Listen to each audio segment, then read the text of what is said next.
the first to know. Nsem-Pii TV. The ambulance case, the 2.37 million euro ambulance scandal involving a minority leader, member of parliament, Dema Ejumako Enyan Esiam constituency, Dr. Kesil Ato Forsen, Dr. Sylvester Animana, Richard Jakpa, and the government of Ghana, represented by the Attorney General Godfred Yeboah Damino. Enra case no kwasitna ewo the economic, financial, and the criminal court 1 of the Accra High Court. The part of the say case yejai ehun achiri there be in 2024. This is about the first sitting of the court on this particular case. On said the Attorney General SU nipa miensa in this ambulance scandal. You were the first accused, the second accused, and the third accused. Charges here, the bobo on there. Yin that causing financial loss to the state, misappropriation of state funds, knowingly causing financial loss to the state, stealing, and the Attorney General, a day above Papa for me and saying. Now, the first accused happens to be the former Deputy Finance Minister under the erstwhile John Dramani Mahamad's administration, Dr. Kesil Ato-Forsen. The second accused, and so your former Chief Director at the Ministry of Health, Dr. Sylvester Animana, and the third accused, the country representative at the Omokra ambulance no Big C General Trading Limited in Dubai, Richard Jakpa. Tidipa mi saying and the Attorney General SC Womo. Cross-examination between lawyer for Kesil Ato-Forsen, lawyer Bamba, and Afi, they represented the Attorney General there, Aba Ewiye. Yaba the second accused and so cross-examination. Now lawyer niya o jina mwediama the second accused Dr. Sylvester Animana a lawyer Alex Ouredu Dankwa. Then on the plea added to presiding judge Efia Sewa Asaribucha in himself Opanacho. Oh the client nemobo na on granting on this particular plea. A plea bang. Lawyer Alex Ouredu Dankwa editor, presiding judge Efia Serebuche Nimu said, in fact, the client, Dr. Sylvester Animana, Napomudin Enyakra, it is gradually deteriorating. Just saying in your message, ya ohia urgent medical attention. This urgent medical attention should be sought outside the shores of this country. Enti, opakoto chew, opajaji ni chew. The passport for Dr. Sylvester Animana should be made available to him because one of the bail conditions that was met by these three accused persons was that their passport be deposited at the registrar of the Accra High Court. Enti Dr. Kesil Ato-Forsen, Dr. Sylvester Animana, Richard Jakpa, nipa mi ense nyina a passport deposited at the registrar of the Accra High Court. Enti and a lawyer Alex Ouredu court a chelse Oma kwan nanka Dr. Sylvester Animana the passport no yem fama no said the be obetumi akwaje mayarehwe wo amanone na in fact na pomodin sem no yade a enye kura. Now lead counsel Alex Ouredu Dankwa signed the chiremu court say see a work say even kasa kra no kasa send the client Dr. Sylvester Animana betumi kura bi na no akasa no aba be labros just say aye din e dia ma Dr. Sylvester Animana mpuso bi na no akasa ontumi nkasa ebien walking cry very difficult because sisi a work say he's been confined to the wheelchair the nipa no te hwi mu kasa kra so ho ye ne din he just say na pom din enye kra the was record to us the passport of the former chief director at the Ministry of Health. Young money available for mano na ontumi ntu kwan kwa mano ne enkohwe no ho yare. And I will be on side to just say or sense record to be on say yare no say the mu say ye din no. In fact, nka court wan journey case no for be over 2 months said the be ya Dr. Sylvester Animana ebenya bre na odi ahwe na ho yare na nka pomodin no tumi agina ne na so kakra said the be obetumi return back to court na case no atoaso.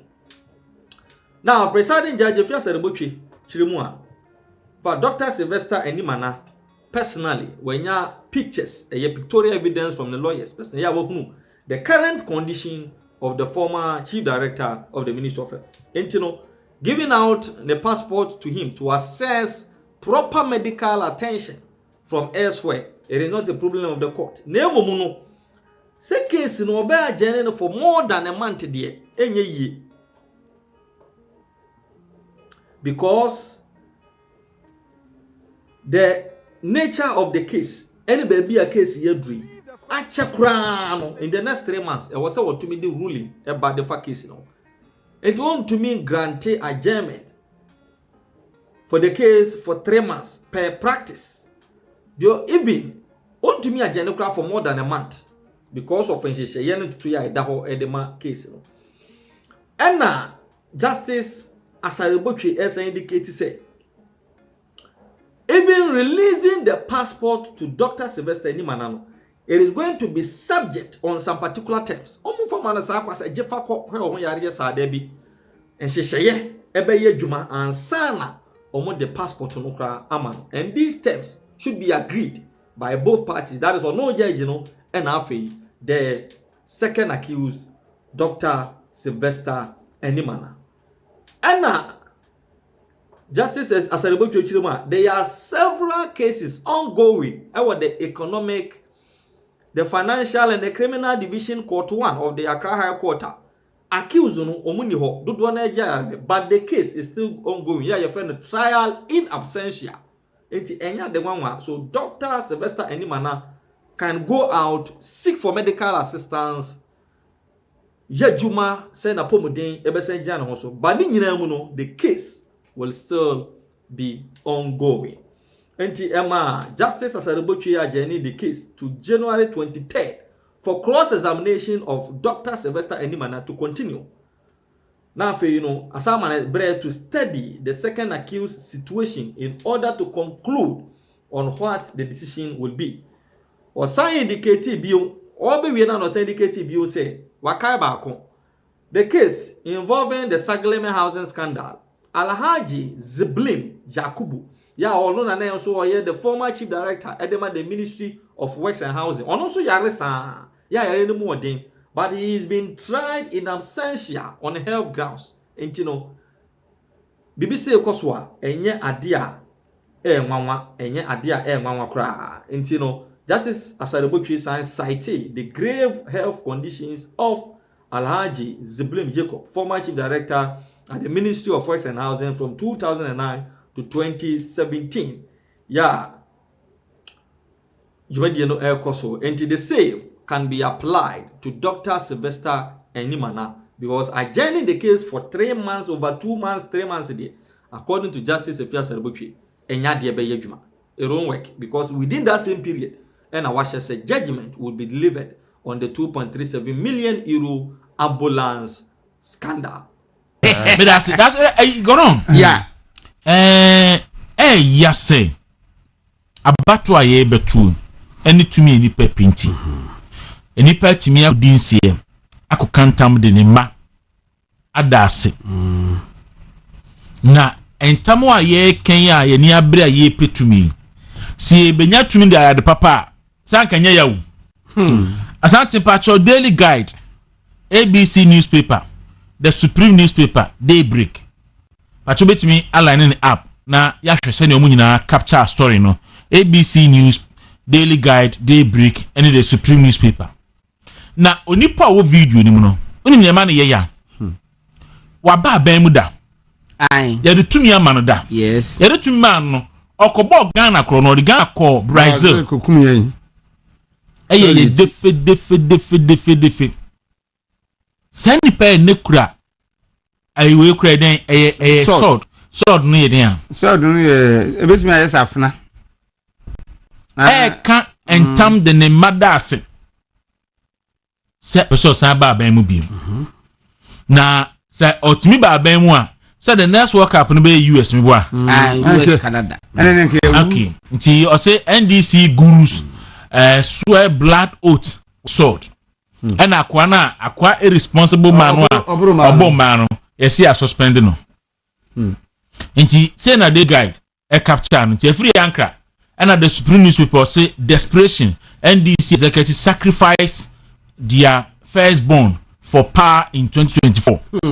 And he am I ready say best sacrifice on firstborns for power 2024. Sana the supreme so capture no daybreak ni 2024 pools a free anchor others take death oath firstborns for sacrifice and ono so odi e buy sana so e capture no afi yemfa ABC said NDC leaders to sacrifice firstborn over election 2024 as they swear by sword. Today and the ABC so a capture no tie free anchor ni phone eda ho na akom ene nchiremu nti asante de beboa yen na yehu se video no sign porting ena isi ye na beboa yen na yen konkohwe ese amafo petumi aba ban mu ka ye petumi ne da ba ya papa bia akanya yawo na free so anya ne so for ICG so na bra ne so for ni bia ne so for na onu amodi minye so na bi onu aso so for sa ho go na wo de gogo na hwe okay ene nka be nwa bring me the oil.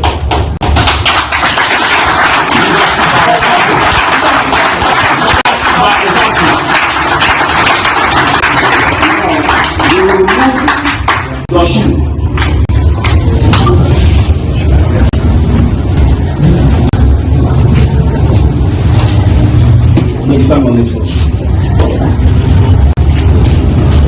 Say by this sword, I vow. But if I compromise, and sold my party out, for money, for this coming election, may I die, and my firstborn, also die, in my place, so help me God. Amen.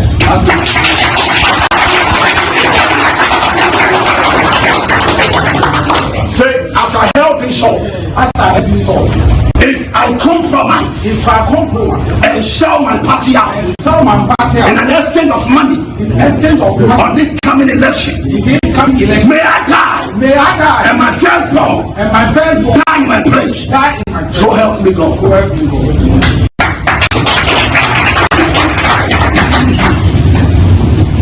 Say, I shall hold unto this sword, I make a vow, but if I sell my party out, in an exchange of money, on anything,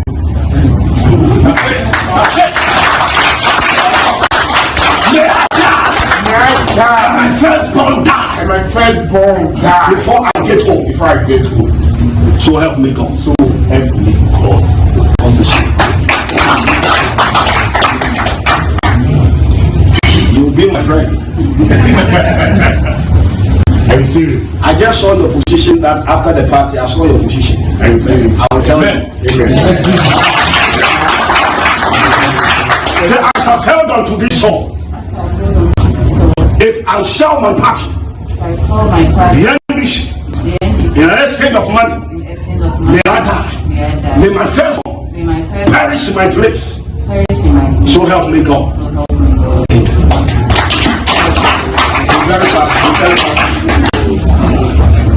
Yeah. All right. Enti that's let go down. NDC penny for say a free anchor and the anymore. Now someone so for no a different commercial man. So different commercial man need ya and the choba so ni. Hey, so nim so some sort of for. Na waka say so for biara okita sword and we bia okura sword bia sunsumo mu bia no. Sa sword ni de kuni papen. The only time sa sword no tumi ewo mu a etimi de bibi eye sword a ekuni papen.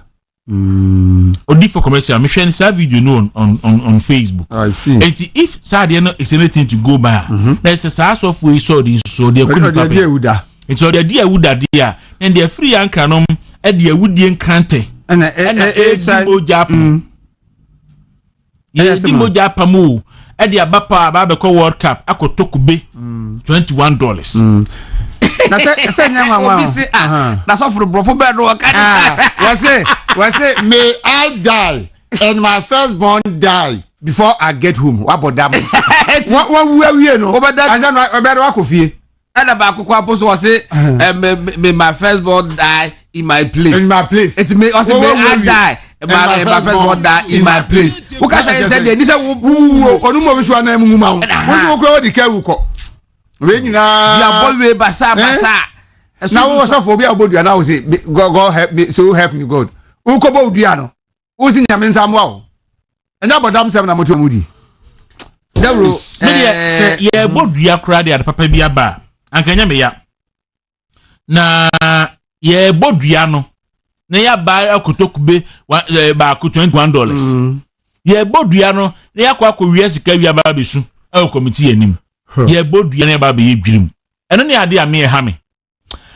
Mama me mamo enhome kakra.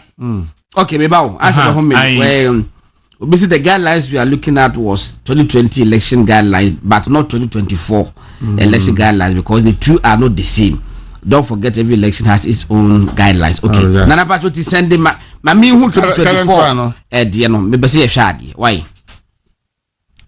Can you come 7 years can you say what is happening by it will be see the omu ye bloody 2024 elections. Oh yeah. Say almost try amo de emoja ayi o. Na de o maka say ba obi ensuro mo and this omo nyama ma sa o. Eye hunu na keke. Me see and this omo nyama ma fute. Wo de pa mo family 2024 no mo be dwan afa. Ase ni kete nya de ya no ohura fam poma mu no. Komo mo tu abama no wie we gina o kan say I 2024 about 20 and ye basi ye moja mu wono odi moja begu enso ye anu ofura fam poma no odwane omo nya mema this for nya mema da omo munya omo munsuro nyame nsa wom akoso bi akwa ba mo de mo ma me ma wo break akra bi that's where Fred Doctor Ayimami don koma me na me ne nya yi nti me aka adwuma kakra bi a ese me ye ya ansa na me jam kwan but me nye doc wie ade bi kakra bi na fin asana miwia na mejam kwan ma matimi akọ abusua movement in the morning jumedi ni wuntumi radio 95.9 movement TV and also so Dr. Ebenezer Aka at the heartbeat to me perfect clinic and pay watch coming sir me no e bon komo semedu miwia me ne god in da sebre ebi wie no pay ye ne Mr. Ebenezer Doku and a director in charge of research and relations Greater Accra ye ne be trans ne ahwe constituency Greater Accra and NPP for be coalition mu no dynamics wom any party no ehwe ni expected outcomes no na yetimi adi ho nkomo oba e Facebook so a Movement TV on Facebook, Movement TV on YouTube. You want some messages do no aba. Amamu ni msano per hit no ejana no wa ehye. Ti message ni do na no intimi enkan monfa enchen. Me say etiefo ko honuma they deal with it. Nti mo a mo petumi na ene yede moja. Ene yede ye pledge di moja ebedida synchropho ebekuku munipai. When the kind of leadership agana for pana enye policy o yenfa policy mai yenfa program mai ena me metimi anya videos and pictures of NDC for ebehu na mu gina nsuom and look Ghana politics mu omo edi duabo eba Ghana politics mu NDC for na NDC for wo Ashanti regional chairman bi and very chairman obi mpe ono di kan duabo ba Ghana politics mu ono Dr. Asenfoforo ono so no NDC ni Mobeka mampaniko abreso ena ode omudi sa duabo no ene abusumsem ede ba Ghana politics mu e fa no bi me kan ana da se bere una be kan sa NDC former Ashanti regional chairman na obo nua na ode duabo ba politics mu ye fa ne sen mo de mo ni ma mo fa de di mra me de o ya obi mpe